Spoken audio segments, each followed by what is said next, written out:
할렐루야. 네, 우리 성도님들이 이렇게 환영해 주실 줄 믿고 깔맞춤을 해봤어요.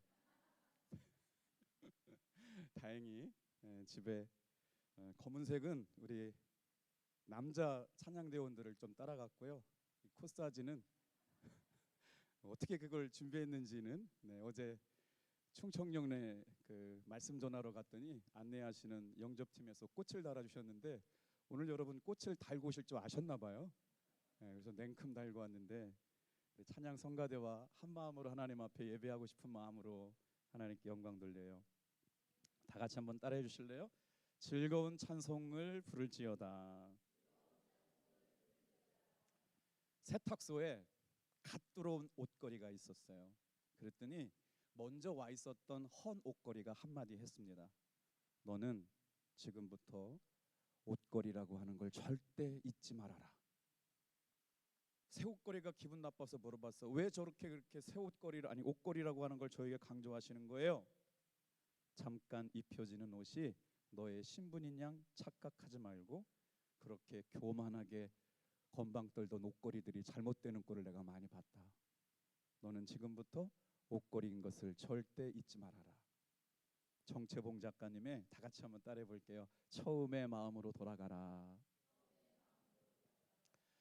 오늘 여러분 찬양하신 여러분들은 하나님 앞에 선택받고 부름받은 거룩한 하나님의 찬양대임을 한시도 잊지 않고 살아가기를 주님의 이름으로 축복합니다. 그래서 오늘 하나님 앞에 찬양으로 영광 돌리는 우리들의 삶에 다 같이 한번 고백해 볼 테니까 여러분 아멘 해주세요. 할렐루야. 제가 좀 작았네요. 이렇게 좀 힘이 안 나네요 오늘. 할렐루야. 선생님 텐션 이게 맞죠? 어떻게 읽어야 되냐 그랬더니요 할렐루야가 맞대요. 하나님을 찬양하는 곳, 어떻게 하나님을 찬양하며 살아가야 할까요? 오늘 세 가지 말씀을 나눌게요. 다 같이 한번 따라해 보세요. 기쁨으로 찬양해야 합니다. 우리 1절 2절 같이 한번 읽어볼게요. 시작. 온 땅이여 여호와께 즐거운 찬송을 부를지어다. 기쁨으로 여호와를 섬기며 노래하면서 그의 앞에 나갈지어다. 찬양대는 예배 시간에 없으면 안 되는 정말 중요한 예배 자원이거든요. 그러면 예배란 뭘까? 예배는 예절 예자에 절배자를 쓰는 거거든요. 예배란 하나님 앞에 예의를 갖춰서 절하는 마음으로 나와서 드리는 예식이 예배예요. 그러니까 사람 앞에 절하는 게 아니고요. 하나님 살아계신 전능하신 하나님 앞에 예의를 갖춰가지고 절하는 시간, 이게 예배인데 그 거룩한 도구로 누구를 사용하시느냐? 찬양대를 사용하신다는 거예요. 우리 교회 찬양대 찬양 참 은혜롭잖아요. 매 순간마다 우리 특별히 매 순간마다 이렇게 쓰시는 찬양대원들이 헌신 예배를 기점으로 결단하셨대요. 나 그 말씀 듣고 얼마나 감사했는지 몰라요. 진짜 기억들 하고 계시죠? 우리 대장님 혼자만 얘기하신 건 아니죠. 궁금해하시면서 막 뭔지 막 물어보세요. 찬양 성가대가 주일날 새벽기도 다 하기로 결단했대요. 왜 놀래세요? 처음 듣는 눈치예요? 합의가 안 된 내용입니까? 아니 대장님 월요일날 새벽기도 나오셨던데 혼자만 나오시더라고 어쩐지 합의가 안 되셨나 보다. 저는 근데 막 너무 좋아가지고 그냥 선포한 거예요. 그냥 막 찬양 성가대가 하나님 앞에 주일날 새벽기도 하고 월요일날 새벽기도 한다니까 막 좋아가지고 합의도 안 된 건데 막 선포한 거예요. 그렇게 될 줄로 믿습니다. 그래요. 억지로 하는 것만큼 보는 사람이 힘든 게 없어요. 억지로 하는 것만큼 부자연스러운 게 없고요. 오래 하기 힘든 일이 없어요. 찬양 성가대 주님께서 부르셨고요. 여러분 순종하는 동안에 기쁨으로 감당하실 수 있기를 주님의 이름으로 축복합니다. 즐거운 찬송을 부르기 위해서는 우리는 어떻게 하나님 앞에 예배할까요? 두 번째 한번 따라해 주시겠어요? 감사함으로 찬송해야 합니다. 자, 3절 말씀 같이 한번 읽어볼게요. 시작. 여호와가 우리 하나님이신 줄 너희는 알지어다. 그는 우리를 지으신 이시요 우리는 그의 것이니 그의 백성이요 그의 기르시는 양이로다. 찬양 성가대를 이렇게 생각하면서 주시는 단어 하나가 있어요. 여러분 꼭 기억하셨으면 좋겠어요. 죽은 사람은 찬양하지 못합니다. 살아있는 사람만 찬양할 수 있대요. 성도님들 가운데 노래 잘해서 뽑은 사람 아니고요, 하나님을 정말 사랑하는 사람들을 뽑아서 영이 살아있는 사람들이 하나님께 찬양 드리는 줄로 믿습니다. 그래요. 죽은 사람은 절대 찬양을 할 수가 없어요. 그렇기 때문에 찬양을 받으시는 분이 누구시냐? 전능하신 하나님이시에요. 창조주 하나님이세요. 여러분들은 그분을 높이는 도구로 부름받으신 줄로 믿습니다. 수필가 손옥경이라고 하시는 분이 쓰신 감사촌과 불평촌 이야기를 하나 전해드려 볼게요.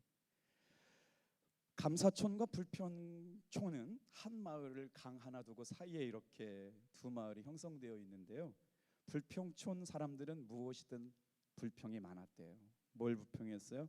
어떤 일을 하면 잘못될까 근심하고, 무슨 일을 하면 혹시나 서로에게 상처 줄까 봐 먼저 걱정하고, 좋은 일이 일어나지도 않을 것에 대해서 미리 땡겨 걱정하고, 잘못될까 봐 또 염려하고. 그래서 불평촌에 있는 사람들은 뭘 하나 하려고 하면 계속 불평만 많이 늘어나던 거예요. 잠재적인 불평은 끊임없이 불평을 가져왔고, 불평촌 사람들은 날마다 불평하는 것이 익숙하신 채로 살아갔다는 거죠. 그래서 자신들의 삶의 비극을 벗어날 수가 없었대요. 강 건너 사는 감사촌에 사는 사람들 얘기 좀 드려볼게요. 똑같은 지역에 사는데 감사촌에 사는 사람들은 고생을 해도 감사, 어려운 일이 나와도 감사, 힘든 일을 경험해도 감사, 무슨 일을 만나도 다 감사하며 살게 됐더라는 것이죠. 봄에 꽃이 피면 꽃을 보고 감사, 여름에 숲풀이 무성하고 잎이 무성하면 열매는 없지만 실록이 우거짐에 감사, 가을이 되면 추수할 것에 감사, 겨울에 되면 앙상한 가지만 남아있지만 뿌리가 살아있음에 감사하면서 감사한 생활을 했대요. 찬양하시면서 여러분 감사가 넘쳐나시기를 축복합니다. 그래가지고 불평촌 사람들이 회의를 했대요. 야, 우리도 한번 이참에 변화를 시작해보자. 그래서 불평촌에 사는 사람들이 강 건너 마을 감사촌에 구경 갔대요. 그래서 가보니까 하루 종일 사람들은 감사만 하고 살아가니까 아침부터 저녁까지 불평촌의 사람들이 감사촌에 오니까 감사할 일들이 많아졌대요. 그래가지고 하루 종일 불평촌 사람들이 감사하며 살다가 이제 다시 저녁이 돼서 불평촌으로 들어왔대. 그러면서 한마디 했대. 에이씨, 감사촌에 갔다가 아무것도 못 얻고 대닝장 돌아왔네. 이럴 때 좀 웃어주셨어야 되는데. 불평촌에 사는 사람들이 감사촌에 가가지고는 감사하며 사는데, 해가 지고 나서 자기들이 살고 있는 불평촌에 들어오면서 다시 불평하는 사람들이 돼서 불평하고 말았대요. 사랑하는 성도 여러분, 오늘 옷 한 벌 주신 것, 밥 한 끼 먹는 것, 숨 쉬고 살아갈 수 있는 것, 주님의 은혜로 늘 감사하며 살아갈 수 있기를 주님의 이름으로 축복합니다. 세 번째, 다 같이 한번 따라해 볼게요. 찬양대는 하나님이 세우신 악기입니다.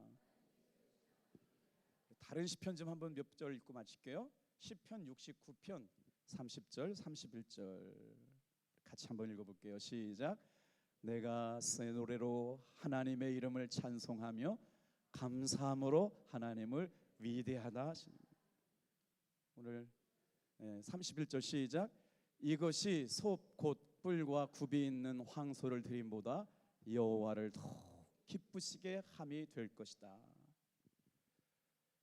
하나님 앞에 짐승으로 잡아가지고 소를 잡아서 드리는 예배보다 하나님 앞에 찬양하고 하나님의 이름을 높이는 것이 더 귀한 찬양이 될 거래요. 하나님께서 여러분들을 하나님이 사용하시는 거룩한 악기로 하나님을 높이고 찬양하는 찬양대로 불러주신 줄로 믿습니다. 찬양대는 하나님이 세우신 악기래요. 오늘 시편 100편 5절 말씀도 같이 한번 읽어볼게요. 시작. 여호와는 선하시니 그의 인자하심이 영원하고 그의 성실하심이 대대에 이르노니라. 성가대의 찬양은 찬송만 부르는 것이 아니라 하나님의 은혜에 대한 감사, 하나님의 하실 일에 대한 선포, 그리고 고난 가운데 지친 인생들을 향하여 위로하시는 창조주 하나님의 위로의 말씀이 찬양 가운데 임하게 될 줄로 믿습니다. 여러분, 찬양이 왜 그렇게 중요한 줄 아세요? 얼마나 중요한지 성경은 뭐라고 말씀하셨느냐? 이렇게 말씀하셨어요. 이사야서 49장 13절 같이 한번 읽어볼게요.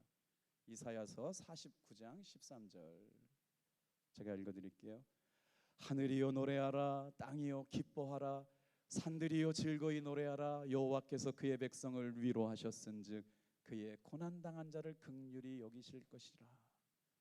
인생에 풍랑 만난 사람들이 주일날 예배 나온 것처럼 찬양대 찬양을 통하여 위로하여 주시는 하나님의 음성을 듣는 시간 될 줄로 믿습니다. 왜 우리가 찬양대를 귀하게 여기고 찬양대원이 됐다는 걸 기쁨으로 여겨야 되느냐? 성경의 원리 중에 중요한 원리가 있어요. 이거 하나만 기억하시면 좋겠어요. 시편 22편 3절 말씀입니다. 다 같이 한번 읽어볼게요. 시편 22편 3절 말씀 시작.